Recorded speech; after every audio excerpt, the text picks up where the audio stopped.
നമ്മുടെ രാജ്യത്തെ ഒന്നാകെ കണ്ണീരിലാഴ്ത്തിക്കൊണ്ട് ഒരു എയർ ഇന്ത്യ വിമാനം അപകടത്തിൽപ്പെട്ടിരിക്കുകയാണ്. അഹമ്മദാബാദിലാണ് സംഭവിച്ചിരിക്കുന്നത്. അതിന്റെ വാർത്തകളും വിശദാംശങ്ങളും ഒക്കെ പ്രേക്ഷകർ കാണുന്നുണ്ട്. മരണപ്പെട്ടവരുടെ ആത്മാവിന് വേണ്ടി, അവരുടെ നിത്യശാന്തിക്ക് വേണ്ടി പ്രാർത്ഥിക്കാൻ മാത്രമേ നമുക്ക് കഴിയൂ. ഇപ്പോൾ നമ്മുടെ രാജ്യത്ത് കഴിഞ്ഞ ദിവസങ്ങളിൽ അല്ലെങ്കിൽ കഴിഞ്ഞ ഏതാനും ദിവസങ്ങളായി നടന്നൊരു അപകടങ്ങളുടെ ഒരു പരിശോധന നടത്തിയാൽ കേരള തീരങ്ങളോട് ചേർന്ന് 2 കപ്പലുകൾ അപകടത്തിൽപ്പെട്ടു. അതിലൊരു കപ്പൽ ഏതാണ്ട് പൂർണ്ണമായും മുങ്ങിയ അവസ്ഥയിലേക്ക് പോയി. രണ്ടാമത്തെ കപ്പലിന് തീപിടുത്തമുണ്ടായി.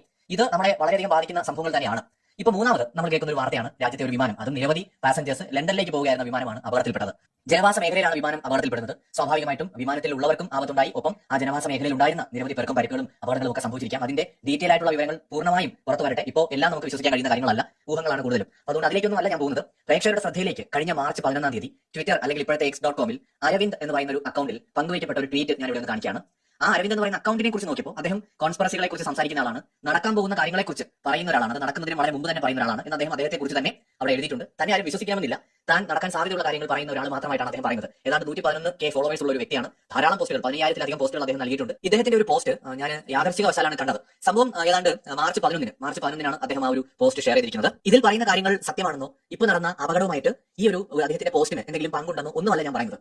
ഇത് എവിടെയോ എന്തൊക്കെയോ നമുക്ക് ചില സംശയങ്ങൾ തോന്നിപ്പിക്കുന്ന തരത്തിലുള്ള ഒരു പോസ്റ്റാണ്. അദ്ദേഹം പറയുന്നത് പാകിസ്ഥാൻ, ഖാലിസ്ഥാനി, മിഡിൽ ഈസ്റ്റ് താല്പര്യങ്ങൾ, തുർക്കി, ചൈനീസ്, പാശ്ചാത്യ വംശീയവാദികൾ തുടങ്ങിയവരുടെ ഇന്ത്യ വിരുദ്ധത അല്ലെങ്കിൽ ഇന്ത്യ വിരുദ്ധമായ ആ ഒരു ഇന്ത്യ വിരുദ്ധത കാണിക്കുന്ന ആളുകളുടെ ആഴത്തിലുള്ള ഒരു ശൃംഖല ഇന്ന് എയർ ഇന്ത്യയെ അട്ടിമറിക്കുന്നു, അല്ലെങ്കിൽ അത്തരം ഒരു സ്വാധീനത്തിൽ എയർ ഇന്ത്യ പെട്ടിരിക്കുന്നു എന്ന് അദ്ദേഹം പറയുന്നുണ്ട്.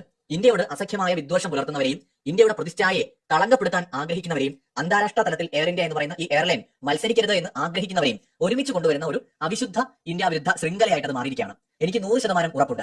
എയർ ഇന്ത്യയുടെ ടോയ്ലറ്റ് ക്ലാക്ക് എമർജൻസി ലാൻഡിംഗ് വാർത്ത കാട്ടുതീ പോലെ ലോകമെമ്പാടും പ്രചരിച്ചു. പതിവ് പോലെ ഇന്ത്യക്കാർക്കെതിരെ വളരെ വംശീയവും സുഖകരവുമായ അഭിപ്രായങ്ങളോടെയാണ് അത് പ്രചരിച്ചത്. ഇത് എയർ ഇന്ത്യയുടെ മറ്റൊരു അട്ടിമറി പോലെയാണ്. ഇത് ഇന്ത്യയെ ബാധിക്കുന്നതാണ്. ഇന്ത്യയിലെ ട്രെയിനുകളിൽ മനഃപൂർവ്വം ജനാലകൾ തകർക്കുകയും സീറ്റുകൾ കീറുകയും മാലിന്യം വിതറുകയും സാധനങ്ങൾ മോഷ്ടിക്കുകയും ചെയ്യുന്ന യാത്രക്കാർ കയറുന്നത് പോലെ ടോയ്ലറ്റ് തടസ്സപ്പെടുത്താനും അടിയന്തരാവസ്ഥ ഉണ്ടാക്കാനും എയർലൈനിന്റെ പേരും ഇന്ത്യയുടെ പ്രതിച്ഛായയും കളങ്കപ്പെടുത്താനും അട്ടിമറിക്കാർ എയർ ഇന്ത്യയിൽ കയറിയതാണെന്ന് ഞാൻ കരുതുന്നു എന്നാണ് അദ്ദേഹം പറയുന്നത്. എയർലൈനും അതിന്റെ ജീവനക്കാരും മാനേജ്മെന്റും പോലും ഈ DS ഓപ്പറേഷൻസിനെ കുറിച്ച് അജ്ഞരാണെന്ന് ഞാൻ കരുതുന്നു. എന്ന് വെച്ചാൽ അറിഞ്ഞുകൊണ്ട് അജ്ഞരാകുന്നു എന്ന തരത്തിലും അദ്ദേഹം സൂചിപ്പിക്കുന്നുണ്ട്. മാത്രമല്ല അദ്ദേഹം പറയുന്ന ഒരു കാര്യം എന്താണെന്ന് വെച്ചാൽ ഇത്തരം സംഭവങ്ങൾ നടത്തുമ്പോൾ ആവശ്യമായ PR ചെയ്യുന്നില്ല. ഇത് ഇന്ത്യയുടെ സമ്പദ് വ്യവസ്ഥയും വിശ്വാസ്യതയും പ്രതിച്ഛായയും സോഫ്റ്റ് പവറിനെയും ദോഷകരമായി ബാധിക്കുന്ന കാര്യമാണ്. ഇന്ത്യൻ കമ്പനികളിലെ തന്നെ ജീവനക്കാർക്കോ ഏറ്റവും ഉയർന്ന തലത്തിലെ മാനേജ്മെന്റിനോ പോലും ഇതിൽ പങ്കുണ്ടാകാം. ഡീപ് സ്റ്റേറ്റിനെയും അതിനുവേണ്ടി പ്രവർത്തിക്കുന്നവരെയും അവരുടെ ഉദ്ദേശങ്ങളെയും ഇന്ത്യയുടെ താല്പര്യങ്ങൾക്കെതിരെ അവർ പ്രവർത്തിക്കുന്ന തന്ത്രങ്ങളെയും ഇന്ത്യക്കാർ തന്നെ മണ്ടൻ ഗൂഢാലോചന സിദ്ധാന്തങ്ങളായി തള്ളിക്കളയുന്നത് ശരിയായി മനസ്സിലാക്കാത്തിടത്തോളം ഇന്ത്യക്കാർ തോൽക്കും, അല്ലെങ്കിൽ ഇന്ത്യ തോൽക്കുമെന്നാണ് പറയുന്നത്.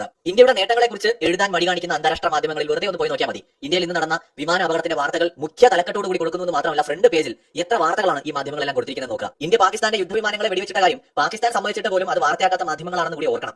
അരവിന്ദിന്റെ പോസ്റ്റ് പൂർണ്ണമായി വായിച്ചാൽ നമുക്ക് മനസ്സിലാക്കാൻ കഴിയും. ലളിതമായി തന്നെ ഇന്ത്യയെ തകർക്കാൻ, എയർ ഇന്ത്യയെ തകർക്കാൻ പലരും ശ്രമിക്കുന്നുണ്ട്. അത്തരം ഗൂഢാലോചനകൾ നടക്കുന്നുണ്ട്. അതിന്റെ ഭാഗമായിട്ട് ഒരുപാട് പേര് പ്രവർത്തിക്കുന്നുണ്ടാകുമെന്നാണ് പറയുന്നത്. ഖാലിസ്ഥാനികൾ ഉണ്ടാകാം, പാകിസ്ഥാൻ ഉണ്ടാകാം, ഇന്ത്യ വിരുദ്ധ ശക്തികൾ, ഡീപ് സ്റ്റേറ്റ്, ചൈന, അങ്ങനെ പലരും ഈ എയർ ഇന്ത്യ ഒരു മേജർ പ്ലെയർ ആയിട്ട് വരരുത് എന്ന് ആഗ്രഹിക്കുന്നുണ്ട്. ഇന്ത്യക്ക് ചീത്തപ്പേരുണ്ടാകണമെന്ന് ആഗ്രഹിക്കുന്നവരുണ്ട്. ഇവരൊക്കെ എയർ ഇന്ത്യ തകർക്കാൻ ശ്രമിക്കുന്നു എന്നാണ് അരവിന്ദ് പറയുന്നത്. ഇത് ശരിക്കും പറഞ്ഞാൽ മുൻകൂട്ടി കാണുന്നു എന്ന് തന്നെയാണ് ഇതിനെ നമുക്ക് മനസ്സിലാക്കേണ്ടത്. ഇന്നിപ്പോൾ നടന്ന ദുരന്തം ഇതുമായി ബന്ധപ്പെട്ടാണോ ഇല്ലയോ എന്നറിയില്ല. പക്ഷേ നിലവിൽ നമുക്ക് എല്ലാ സാധ്യതകളെയും കുറിച്ച് ചിന്തിക്കണമല്ലോ എന്നോർത്ത് പറഞ്ഞു മാത്രം.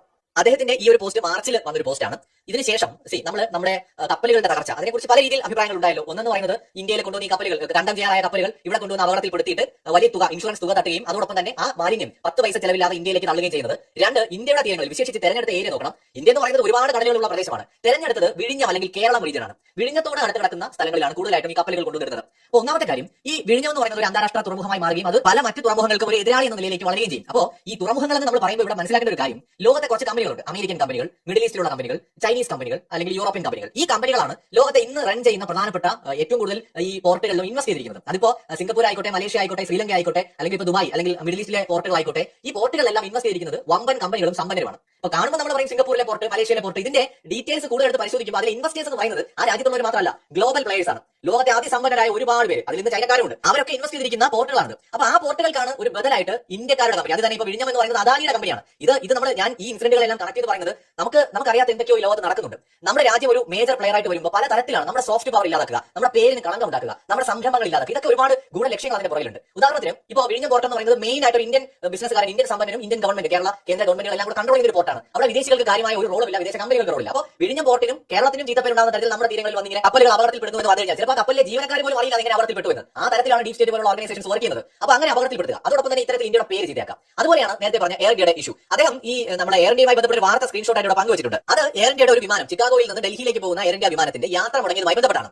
5 മണിക്കൂർ കഴിയുന്നതിന് മുമ്പ്, യാത്ര തുടങ്ങി 5 മണിക്കൂർ കഴിയുന്നതിന് മുമ്പ് വിമാനത്തിന് അടിയന്തരമായിട്ട് തിരികെ പോകേണ്ടി വന്നു. കാരണം യാത്രക്കാർ വിമാനത്തിലെ 12 ടോയ്ലറ്റുകളിൽ 11 ഈ വേസ്റ്റ് കാരണം അടഞ്ഞു കിടന്നതുകൊണ്ട് വിമാനത്തിൽ തിരികെ ഇറങ്ങേണ്ടി വന്നു. അപ്പോൾ സ്വാഭാവികമായിട്ടും ഈ എയർ ഇന്ത്യയുടെ വിമാനം എത്രത്തോളം ആ സമയത്ത് പരിഹസിക്കപ്പെട്ടു എന്ന് അറിയണമെങ്കിൽ വിദേശ സോഷ്യൽ മീഡിയ പ്ലാറ്റ്ഫോമുകൾ നോക്കിയാൽ മതി. ഇന്ത്യക്കാരെയും എയർ ഇന്ത്യയും ഒക്കെ അങ്ങോട്ട് വളരെ മോശമായിട്ട് പരിഹസിക്കായിരുന്നു. ഇപ്പോൾ ഈ നടന്ന അപകടം ഏതെങ്കിലും തരത്തിൽ പ്രീ പ്ലാൻഡ് ആണെന്നോ അല്ലെങ്കിൽ എന്തെങ്കിലും തരത്തിൽ മനഃപൂർവ്വം വരുത്തി വെച്ചതാണെന്നൊന്നും അല്ല ഞാൻ പറയുന്നത്. ഈ ഘട്ടത്തിൽ അങ്ങനെ ഒരു തീരുമാനത്തിലേക്കോ അത്തരം ചർച്ചകളിലേക്ക് പോകേണ്ട ആവശ്യമൊന്നുമില്ല.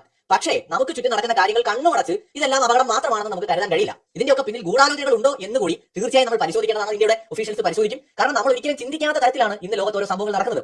അപ്പൊ അതുകൊണ്ട് ഏതൊരു സംഭവം നമ്മുടെ മുമ്പിൽ ഉണ്ടായാലും, പ്രത്യേകിച്ച് നമ്മുടെ രാജ്യവുമായി ബന്ധപ്പെട്ടുണ്ടായാലും, അത് സ്വാഭാവികമായിട്ടാണെങ്കിൽ കൂടി അതിന്റെ പുറകിൽ അസ്വാഭാവികതയുണ്ടോ എന്ന് ന്യായമായി സംശയിക്കേണ്ട ഒരു അവസ്ഥയിൽ എത്തിയിരിക്കുകയാണ് നമ്മൾ. കാരണം നമുക്കെതിരെ അങ്ങനെ രീതിയിലുള്ള എതിർപ്പുകൾ ലോകത്ത് കാണുന്നുണ്ട്. ആ എതിർപ്പുകളിൽ ഒരുപാട് രാജ്യങ്ങളുണ്ട്. സത്യത്തിൽ നമ്മൾ ഒറ്റയ്ക്കാണോ എന്ന് നമുക്ക് തോന്നിപ്പോകും. നമുക്ക് നമ്മുടെ സുഹൃത്തുക്കളെന്ന് കരുതുന്ന രാജ്യങ്ങൾ പോലും, അതിപ്പോ US ഉൾപ്പെടെ ഏത് രാജ്യം എടുത്താലും പല രാജ്യങ്ങളും നമ്മുടെ ശത്രുപക്ഷത്താണോ എന്ന് തോന്നിപ്പോ. അതിന്റെ ഒറ്റ കാരണം നമ്മൾ ആരും ഡിപ്പെൻഡ് ചെയ്യുന്നില്ല. നമ്മൾ ഇൻഡിപെൻഡന്റ് ആണ്, നമ്മൾ ശക്തമായിട്ട് വളരുന്നു എന്നുള്ളതാണ്. അപ്പൊ നമ്മളെ തകർക്കാൻ ഒരുപാട് ശക്തികൾ ലോകത്ത് ഒന്നിക്കുന്നുണ്ട്.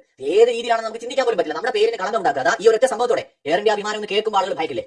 സ്വാഭാവികമായി നമ്മൾ തന്നെ നമ്മുടെ എയർ ഇന്ത്യ കുറ്റം പറയും. കാരണം എയർ ഇന്ത്യക്ക് ഒരുപാട് പ്രശ്നങ്ങളുണ്ട്. പക്ഷേ ആരായി പ്രശ്നങ്ങൾ ഉണ്ടാക്കുന്നതെന്ന് നമ്മൾ ചിന്തിക്കണം. ഇത് സ്വാഭാവികമായി ഉണ്ടാകുന്നതാണോ? നമ്മുടെ രാജ്യത്ത് നിന്നുകൊണ്ട്, ഈ രാജ്യത്ത് ഉപ്പും ചോറും നിന്നുകൊണ്ട് രാജ്യത്തിന് ഒറ്റ കൊടുക്കുന്ന ചാരന്മാരെയും രാജ്യദ്രോഹികളെയും ഈ അടുത്ത് നമ്മൾ പിടിച്ചു. പാകിസ്ഥാൻ അടക്കം വിവരങ്ങൾ കൈമാറിയതിന്റെ പേരിൽ. അപ്പൊ നമ്മുടെ രാജ്യത്തിനുള്ളിൽ തന്നെ രാജ്യവിരുദ്ധരുണ്ട്. എയർ ഇന്ത്യയിൽ ഉണ്ടായിക്കൂടെ? ഏതൊരു സ്ഥാപനത്തിൽ ഉണ്ടായിക്കൂടെ? എവിടെയും ഉണ്ടായിക്കൂടെ? ഇന്ത്യ വിരുദ്ധരായിട്ടുള്ള ആൾക്കാർ, ഡീപ് സ്റ്റേറ്റ് പോലെയുള്ള അല്ലെങ്കിൽ മറ്റ് ആന്റി ഇന്ത്യ ഓർഗനൈസേഷൻ, ചൈന ആയിക്കോട്ടെ, അല്ലെന്നുണ്ടെങ്കിൽ പാകിസ്ഥാൻ ആയിക്കോട്ടെ, ISI ആയിക്കോട്ടെ, യൂറോപ്പിലെ ഇന്ത്യ വിരുദ്ധരായിക്കോട്ടെ, ഡീപ് സ്റ്റേറ്റ് മാത്രം ഞാൻ പറഞ്ഞില്ല, ലോകത്തുള്ള ഇന്ത്യ വിരുദ്ധ ശക്തികളിൽ നിന്ന് പണം വാങ്ങിക്കൊണ്ട് രാജ്യത്തെയും രാജ്യത്തിന്റെ സ്ഥാപനങ്ങളെ ഒറ്റയ്ക്ക് കൊടുക്കുന്നവർ എവിടെയും ഉണ്ടാകാം.